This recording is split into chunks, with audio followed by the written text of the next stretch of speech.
Assalamualaikum warahmatullahi wabarakatuh. Perkenalkan nama saya Sabrina Septiaulia dengan NIM 2414200094.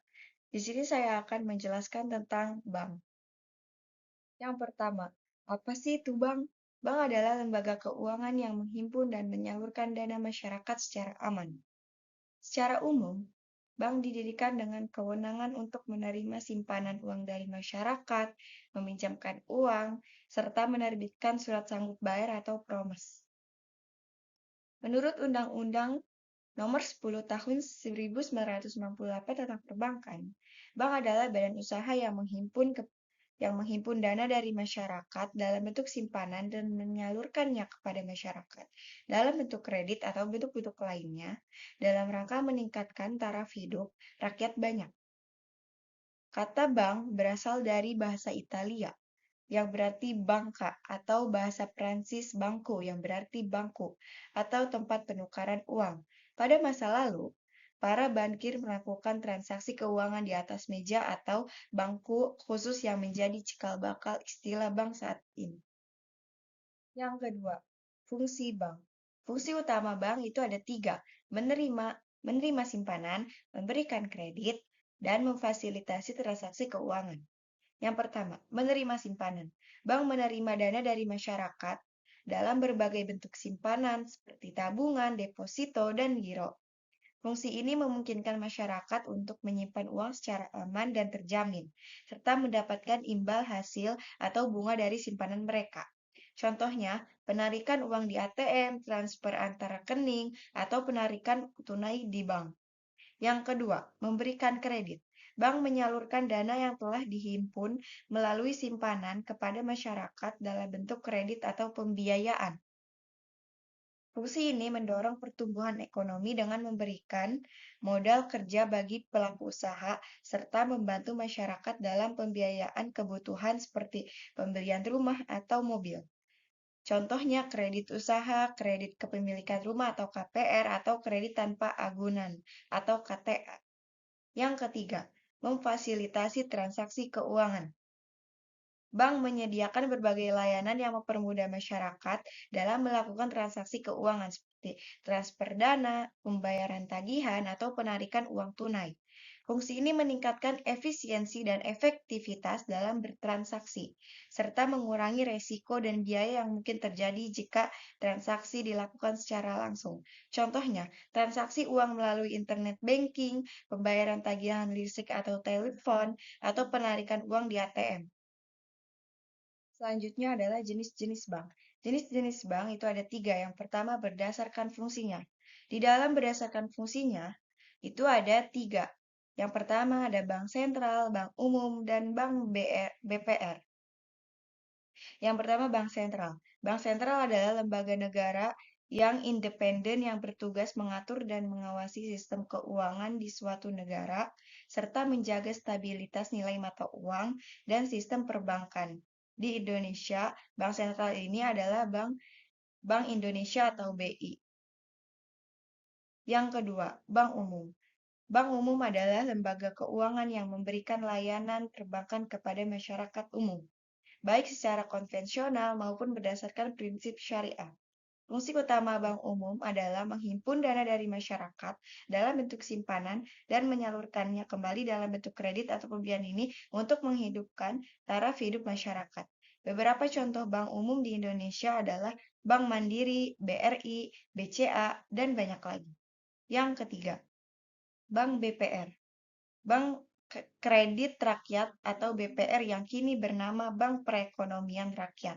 Sesuai dengan Undang-Undang Nomor 4 Tahun 2023 adalah lembaga keuangan bank yang memiliki karakteristik dan fokus layanan yang berbeda dengan bank umum.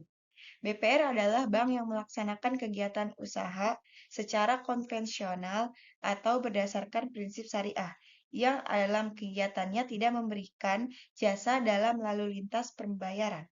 Ini adalah perbedaan mendasar dengan bank umum yang menyediakan layanan seperti giro, transfer, atau alat pembayaran lainnya. Contoh, Bank Perkreditan Rakyat atau BPR di Indonesia adalah BPR Arta Aceh Sejahtera, Bank Kredit Desa, dan BPR Ragam Dana Kencana. Jenis bank yang kedua itu berdasarkan kepemilikan. Di dalam berdasarkan kepemilikannya, itu ada 4. Yang pertama, bank pemerintah, bank swasta nasional, bank campuran, dan bank asing. Yang pertama, bank pemerintah. Jenis bank ini modalnya dimiliki oleh negara atau pemerintah. Tujuannya tidak hanya mencari keuntungan, tetapi juga melayani kepentingan publik dan mendukung kebijakan pemerintah dalam pembangunan ekonomi. Contoh bank pemerintah di Indonesia adalah Bank Mandiri, Bank Rakyat Indonesia atau BRI, Bank Negara Indonesia atau BNI, dan Bank Tabungan Negara atau BNI. Yang kedua, Bank Swasta Nasional. Bank Swasta Nasional adalah bank yang modalnya dimiliki oleh pihak swasta dalam negeri.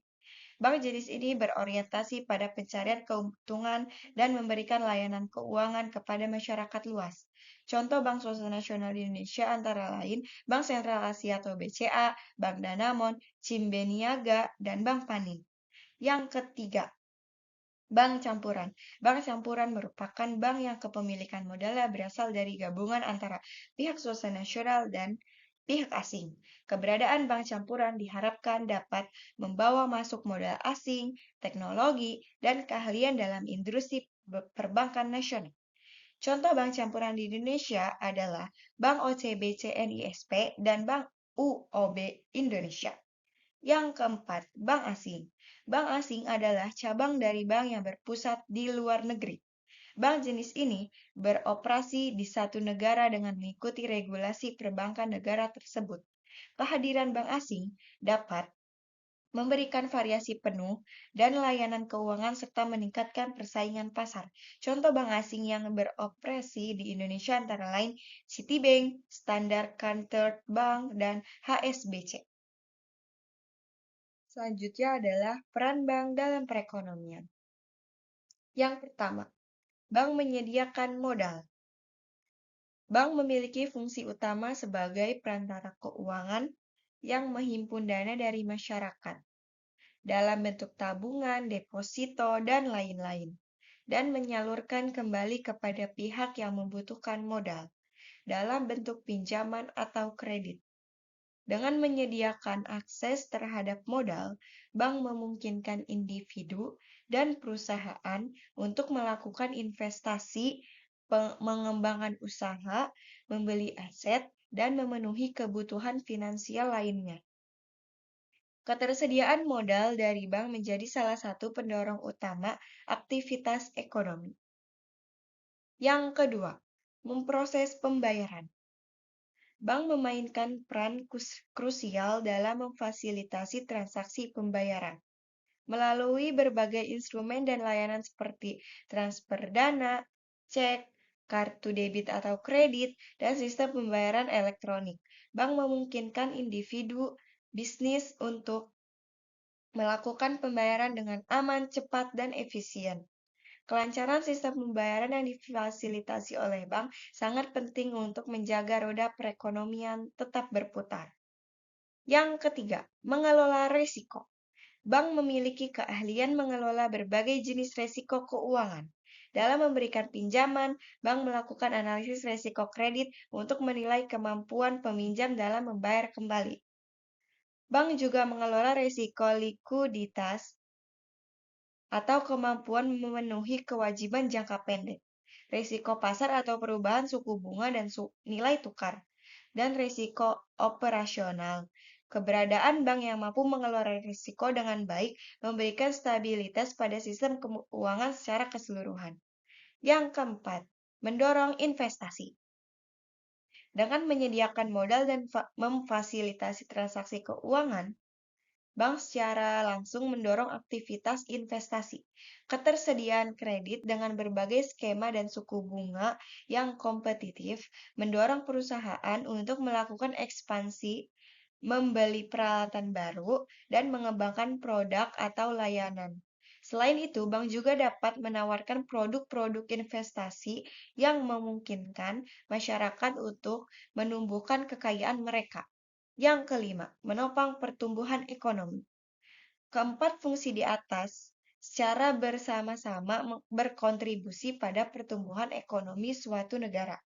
Dengan menyediakan modal, memfasilitasi pembayaran, mengelola risiko, dan mendorong investasi, bank menciptakan lingkungan yang kondusif bagi aktivitas ekonomi. Aliran dana yang efisien, investasi yang meningkat, dan pengelolaan risiko yang baik akan mendorong peningkatan produksi, penciptaan lapangan kerja, dan pertumbuhan pendapatan nasional. Selanjutnya adalah manajemen risiko dalam perbankan. Adalah proses identifikasi, pengukuran, pemantauan, pengendalian risiko untuk mengoptimalkan keseimbangan antara risiko dan pendapatan. Tujuan utamanya adalah untuk melindungi modal bank, meningkatkan profitabilitas, dan memastikan keberlangsungan usaha bank secara berkelanjutan. Mengingat kompleksitas operasional dan potensi dampak kerugian yang besar, manajemen risiko menjadi fondasi yang sangat krusial bagi stabilitas dan kesehatan industri perbankan. Bank menghadapi berbagai jenis risiko yang dapat mengaruhi kinerja keuangan dan reputasinya. Selanjutnya adalah regulasi dan pengawasan perbankan. Regulasi dan pengawasan perbankan adalah aturan dan proses untuk menjaga bank tetap sehat dan melindungi nasabah. Regulasi perbankan adalah seperangkat aturan, hukum, kebijakan, dan pedoman yang ditetapkan oleh otoritas yang berwenang, biasanya bank sentral atau lembaga pengawas keuangan, untuk mengatur dan mengawasi kegiatan usaha perbankan. Sedangkan pengawasan perbankan adalah proses sistematis yang dilakukan oleh otoritas yang berwenang atau di Indonesia adalah Otoritas Jasa Keuangan atau OJK untuk memastikan bahwa bank beroperasi sesuai dengan peraturan perundang-undangan yang berlaku dan secara sehat serta aman. Selanjutnya adalah produk dan layanan bank. Mempelajari berbagai produk yang ditawarkan oleh bank seperti tabungan, deposito, pinjaman, dan kartu kredit. Tabungan adalah produk jasa perbankan yang memungkinkan Anda menyimpan uang dengan aman dan menariknya kembali kapan saja sesuai dengan ketentuan yang berlaku. Deposito adalah produk penyimpanan dana di bank dengan jangka waktu tertentu, misalnya 1, 3, 6, atau 12 bulan. Sebagai imbalannya, bank memberikan tingkat bunga yang umumnya lebih tinggi daripada tabungan. Terus yang selanjutnya pinjaman. Pinjaman atau kredit adalah fasilitas yang diberikan bank kepada nasabah untuk meminjam sejumlah dana yang harus dikembalikan dalam jangka waktu tertentu bersama bunga atau biaya lainnya. Selanjutnya adalah kartu kredit. Kartu kredit adalah alat pembayaran berupa kartu yang memungkinkan Anda berbelanja atau menarik uang tunai hingga batas kredit yang telah ditentukan oleh bank. Tagihan atas penggunaan kartu kredit akan dikirimkan setiap bulan dan harus dibayar sesuai dengan tanggal jatuh tempo. Selanjutnya adalah sistem perbankan di Indonesia. Yang pertama, struktur perbankan nasional. Struktur perbankan nasional di Indonesia terdiri dari beberapa tingkatan dan jenis lembaga yang saling berinteraksi dalam menyediakan layanan keuangan. Yang kedua, peran Bank Indonesia dan OJK. Peran Bank Indonesia dan OJK memiliki peran yang berbeda namun saling melengkapi dalam menjaga stabilitas dan kesehatan sistem perbankan. Yang ketiga, mekanisme pengawasan dan pengaturan bank. OJK sebagai otoritas pengawasan utama memiliki berbagai mekanisme untuk memastikan bank beroperasi secara sehat dan sesuai dengan peraturan. Yang terakhir adalah teknologi dalam perbankan. Yang pertama itu internet banking. Internet banking adalah layanan perbankan yang memungkinkan nasabah mengakses rekening dan melakukan berbagai transaksi melalui website bank menggunakan komputer atau perangkat seluler dengan browser. Yang kedua, mobile banking. Layanan perbankan yang diakses melalui aplikasi seluler atau mobile app yang khusus dikembangkan oleh bank untuk perangkat smartphone atau tablet. Yang ketiga, digital banking.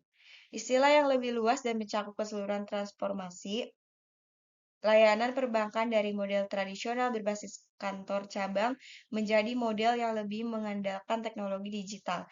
Yang kedua, vintage. Finansial teknologi merupakan inovasi teknologi yang diterapkan dalam sektor keuangan untuk menciptakan produk atau layanan yang lebih efisien, cepat, murah, dan mudah diakses.